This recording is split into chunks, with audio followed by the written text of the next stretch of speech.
Thank you. Ritu. नमस्कार। नमस्कार। नमस्कार, मेरा नाम रितु है। मैं बहादुरगढ़ हरियाणा से बिलोंग करती हूँ। मेरे पिताजी एक किसान हैं। मैं आम किसान परिवार से बिलोंग करती हूँ। मेरा सवाल यह है कि महिलाओं को मानसिक तौर पर और शारीरिक तौर पर योग्य नहीं समझा जाता कि वो आर्मी में जाकर अपना योगदान दें, और मेरा सपना है कि मैं कमांडो फील्ड में जाके एक कमांडो बनूं। और जहाँ तक बात की जाए अग्निवीर महिलाओं की, वह अपनी क्षमता को प्रदर्शित कर कर भी वापस उसी मानसिकता में उनको लौट कर आना होता है। तो मेरा सवाल आपसे यह है कि आप अग्निवीर महिलाओं के लिए और महिलाओं की भर्ती को लेकर सेना में आपकी क्या योजनाएं हैं, अगर आपकी सरकार आगे आने वाले टाइम में आती है? नहीं, देखिए, अग्निवीर को तो हम हमारे मैनिफेस्टो में लिखा है कि हम खत्म कर रहे हैं। तो अग्निवीर को तो स्क्रैप करा जाएगा अगर हमारी सरकार आएगी। जो पहला सिस्टम था, जो परमानेंट सिस्टम था, पेंशन वाला सिस्टम था, उसको हम फिर से लागू करेंगे। जहां तक महिलाओं की बात है, देखिए, ये अंत में ये डिसीजन सेना का होता है, मगर मेरी पर्सनल राय है कि महिलाओं को भी सेना में एक्सेस मिलनी चाहिए और जगह मिलनी चाहिए। बट अंत में ये डिसीजन, ये सेना का डिसीजन है, और ये सेना को डिसाइड करना चाहिए कि कहां, किस प्रकार से और कितनी महिलाओं को वो यूज कर सकते हैं। मगर मैं चाहता हूं कि ज्यादा से ज्यादा महिलाओं को सेना में, वायुसेना में, नेवी में जगह। सर, लेकिन अगर देखा जाए कमांडो की भर्ती में सिर्फ 3% महिलाएं हैं जो कमांडो के लिए अप्लाई करके आगे बढ़ी हैं। उनके लिए अपॉर्चुनिटी को पहले ही बंद कर दिया जाता है, क्योंकि ये मानसिकता ऑलरेडी है समाज के अंदर कि वो शारीरिक तौर पर सशक्त नहीं है आगे बढ़ने के लिए। तो इस चीज़ को लेकर आपकी क्या राय है? आप आगे क्या करेंगे ताकि महिलाओं के लिए अपॉर्चुनिटी गेट खुल जाए? नहीं, देखिए, आजकल मॉडर्न वेपनरी के साथ शारीरिक मतलब इतना डिफरेंस, इतना असर नहीं पड़ता है। मॉडर्न वेपनरी के साथ जो काम, मतलब अगर आपने राइफल मारी, मैंने राइफल मारी, मतलब मरेगा तो दोनों से मरेगा, ये तो बात नहीं है। तो मैं इस बात को एक्सेप्ट नहीं करता हूं कि महिलाएं ये काम नहीं कर सकती हैं, कमांडो बन सकती हैं, सब कुछ कर सकती हैं। तो हम एवेन्यूज बनाएंगे और हम सेना से, पैरामिलिट्री से बात करके कोशिश करेंगे कि ज़्यादा से ज़्यादा महिलाएं आर्मी में और स्पेशल फोर्सेस में जा पाएं। धन्यवाद सर। मैनिफेस्टो में हमने लिखा है, थोड़ी सेंसिटिविटीज होती हैं, बट वो आर्मी के नॉलेज में है, तो वो उनका थोड़ा डिसीजन होता है, मगर हम जरूर उनको सजेस्ट करेंगे कि ज्यादा से ज्यादा महिलाओं को जगह दें। ठीक है, थैंक यू। इसके बाद फराज हुसैन और अभिषेक हमीरपुर आ जाएं। पहले फराज और फिर अभिषेक। फराज।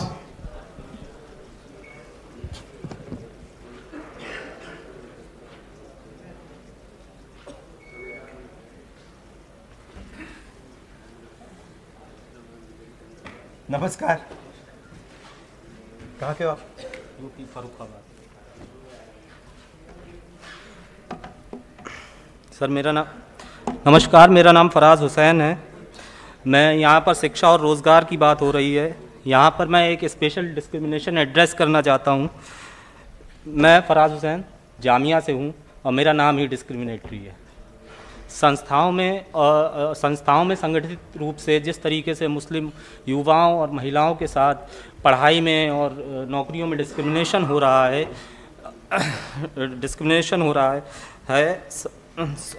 तो मुसलमानों के लिए क्या कांग्रेस का फ्रेमवर्क है? देखिए, हमारा फ्रेमवर्क कॉन्स्टिट्यूशन है, और कॉन्स्टिट्यूशन में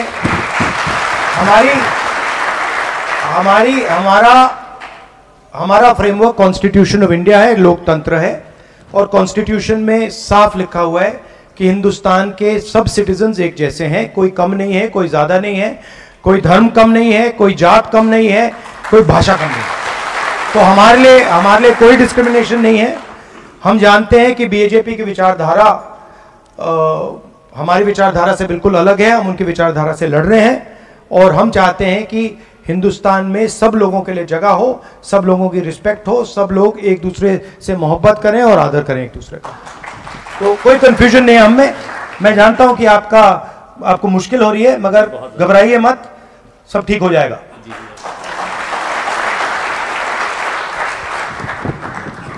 नमस्कार, कहाँ गए हो? नमस्कार सर, सर मेरा नाम अभिषेक है, मैं हमीरपुर हिमाचल प्रदेश का रहने वाला हूँ।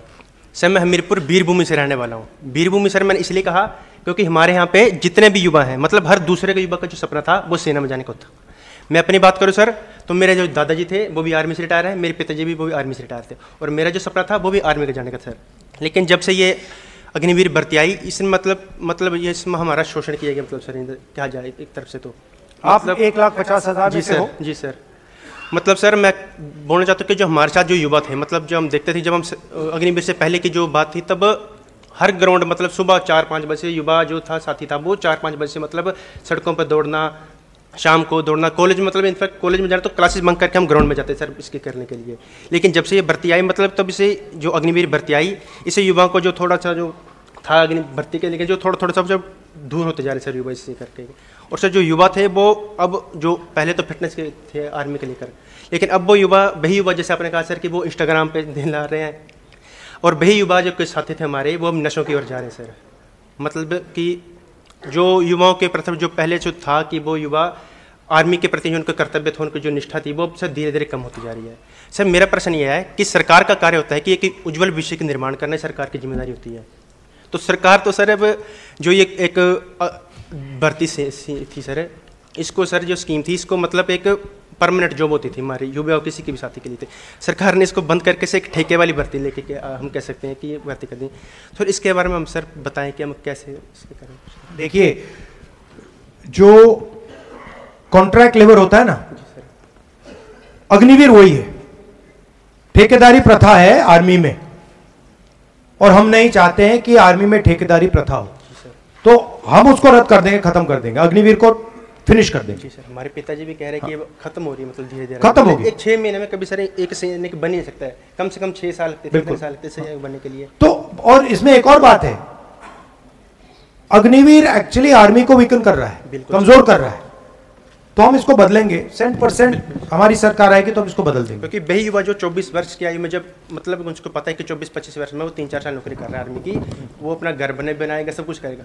अभी जो नई भर्ती रही इसके करके वो युवा जो वो 24 साल की उम्र में घर बैठ जा रहा है, उसमें उसकी शादी भी होगी सर। कोई बच्चों के मतलब पेरेंट्स जो पीछे की होती है कि उनको उम्मीद होती है अपने बच्चों की, हमारे बच्चा घर बनाएगा, सब कुछ करेगा, मतलब तो फिर उससे तो हमारा शोषण ही हो रहा है ना, कि युवाओं का शोषण हो रहा है सर। बिल्कुल बिल्कुल हो रहा है, बिल्कुल सर।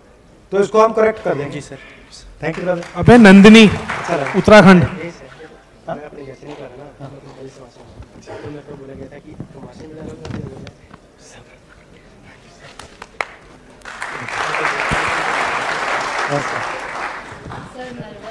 अरे नहीं आ जाओ, नर्वस नहीं होना।